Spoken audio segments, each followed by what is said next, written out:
36% from the field, 26% from three, 4.8 points per game. No, these aren't stats from your local league.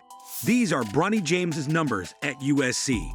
The same Bronny who just signed a multi-million-dollar deal with the Lakers. The same Bronny who's about to share the court with his dad, LeBron James. Is there a fine line between nurturing a child's dreams and compromising one's own legacy? Because right now, the basketball world is watching what might be the most expensive family reunion in sports history. When we talk about basketball greatness, the James name stands at the forefront. Since 2003, LeBron James has been more than just a basketball player. He's been an unstoppable force in the league. 4 NBA championships, 4 Finals MVP awards, and now the all-time scoring leader. But what really sets LeBron apart is how he's used his success to lift others up. The father-son dream. Dreams are powerful things in sports, and playing alongside his son was a dream years in the making. LeBron's been open about wanting to share the court with Bronny, something that's never happened before in the NBA. A father and son playing together at the highest level? That's the kind of story sports legends are made of. But sometimes reality hits differently than our dreams. Look at Ken Griffey Sr. and Jr. in baseball. Jr. came in as the first overall pick, a legitimate star from day one. He earned every bit of his success, but things didn't seem to steer in the right direction for the James family. Bronny growing up in the spotlight. Born in 2004, Bronny James never had a chance at a normal life. When your dad is basically a basketball royalty, every move you make gets picked apart. At 6'2" and 210 pounds, he's got the build to play guard. But it's not just about physical tools.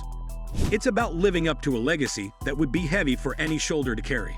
Let's start at the beginning of Bronny's high school journey. As a freshman at Sierra Canyon, he was getting just 15 minutes per game and averaging around 4 points. Now we've got to remember he was playing alongside some serious talent, 5-star recruits Brandon Boston and Zier Williams.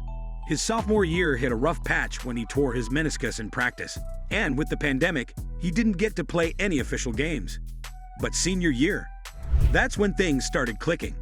Bronny stepped up as a leader, averaging 14.2 points, 5.5 rebounds, 2.4 assists, and 1.8 steals. He led Sierra Canyon to a solid 23-11 record, and even made the McDonald's All-American game, where he tied the record for most three-pointers in the event with 5. ESPN ranked him as a 4-star recruit and the 20th overall player in the class of 2023. Then came USC, but not without drama. Bronny's college journey started with a scary moment. He had a cardiac arrest in the summer before his freshman year. But the way he bounced back in under 6 months, that showed some serious heart. His freshman stats weren't mind-blowing. 4.8 points, 2.8 rebounds, and 2.1 assists in 19 minutes per game. Shooting percentages. They tell a story too. 36% from the field, 26% from 3, and 67% from the line. The weight of expectations. The pressure on this kid has been unreal. Every time Bronny steps on the court, he's not just another player, he's LeBron's son. Miss a shot, everyone sees it. Turn the ball over. It's all over social media. NBA scouts haven't sugarcoated anything either. Many of them straight up said he wasn't ready for the pros. They suggested he stay in school, maybe try the G League or play overseas. But when you've got a shot at making history with your dad, those voices can get quiet pretty quickly. Let's break this down really simple. In college, Bronny was putting up less than 5 points per game, shooting under 40% from the field, and struggling from three-point range. These aren't just numbers. They're red flags that many people choose to ignore. The statistics weren't telling the story of a future NBA star, but rather of a young player still finding his way. He draft and summer league story. The draft night got interesting. While some mock drafts had him going to the Suns, the Lakers ultimately picked him 55th overall. Now here's where things get interesting. Reports came out that LeBron and Rich Paul had made sure only the Lakers would draft Bronny. That sparked some serious debates about merit versus influence. Then came Summer League, the real test. First game against the Rockets? 8 points, 5 rebounds, 2 steals, but also 3 turnovers. The shooting was rough. 3 of 14 from the field, 0 for 8 from 3. The contract situation. Before we go ahead, let's talk about money. Bronny signed a 4-year deal worth about $7.9 million with a team option for the 4th year and millions of dollars guaranteed for the 55th pick. That's not your typical late second-round contract. Usually, these picks get non-guaranteed two-way contracts. But when you factor in the marketing potential of a father-son duo, we're talking tens of millions in endorsements and merchandise. This is where eyebrows started rising. A guaranteed multi-year deal for a player averaging 4.8 points in college.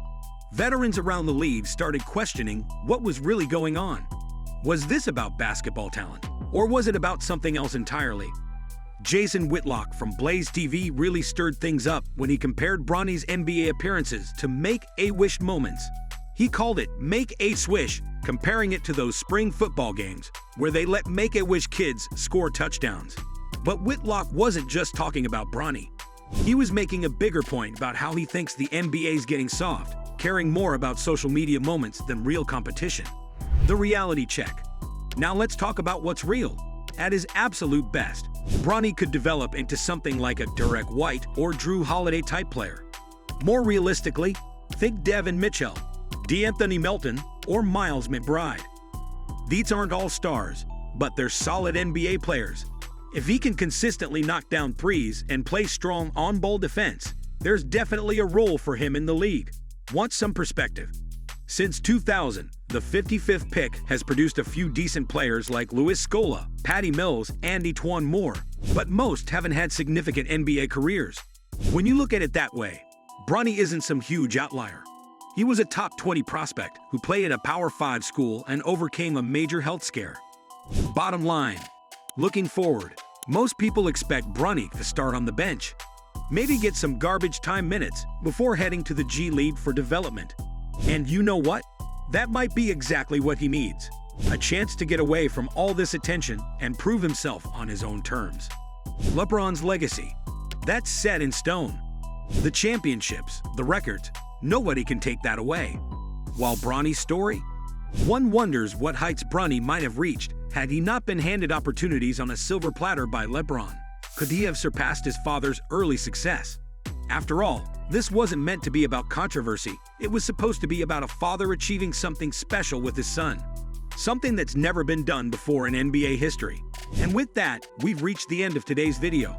Remember, Bronny's journey is his own, and his success or failure doesn't diminish LeBron's incredible career. What are your thoughts about this? Share them in the comments below. If you enjoyed this video, give it a thumbs up, subscribe for more, and share it with your friends.